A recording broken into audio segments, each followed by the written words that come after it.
Hello, അസ്സലാമു അലൈക്കും. ഞാനിന്ന് ഒരു പഴംപൊരി ഉണ്ടാക്കാനാണ് പോകുന്നത് കേട്ടോ. അതിനാവശ്യമായ അരിപ്പൊടി ഒരു 2 ടീസ്പൂണ്, മൈദ ഒരു 250 ml, ആട്ടപ്പൊടി 2 ടീസ്പൂണ്, അതിലേക്കുള്ള മഞ്ഞൾപ്പൊടി, ഉപ്പ്, പഞ്ചസാര. ഇത് നന്നായി കുഴച്ചെടുക്കട്ടെ.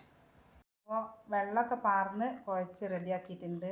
ഈ ഒരു കണക്കിനാണ്, ഈ ഒരു പാകത്തിന് വെള്ളം ഓവറാവരുത്. അങ്ങനെ നമ്മളെ ചട്ടി അടുപ്പത്ത് വെച്ചിട്ടുണ്ട്.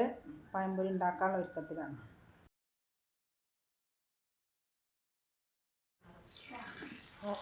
പഴംപൊരി പൊരിക്കാണ്.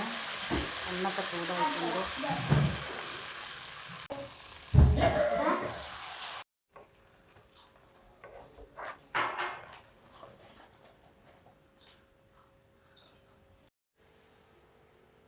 അപ്പോൾ ഇതാണ് നമ്മളെ ഇന്ന് 4 മണിക്കത്തെ ചായ പരിപാടി. ബീഫും പഴംപൊരിയും കട്ടൻ ചായയും പത്തിരിയുണ്ട്. അപ്പോൾ എല്ലാവരും ലൈക്ക് ചെയ്യുക, ഷെയർ ചെയ്യുക, സബ്സ്ക്രൈബ് ചെയ്യുക, കമൻ്റൊക്കെ അറിയിക്കുക. അസ്സലാമു അലൈക്കും. ഇത്രമാത്രം.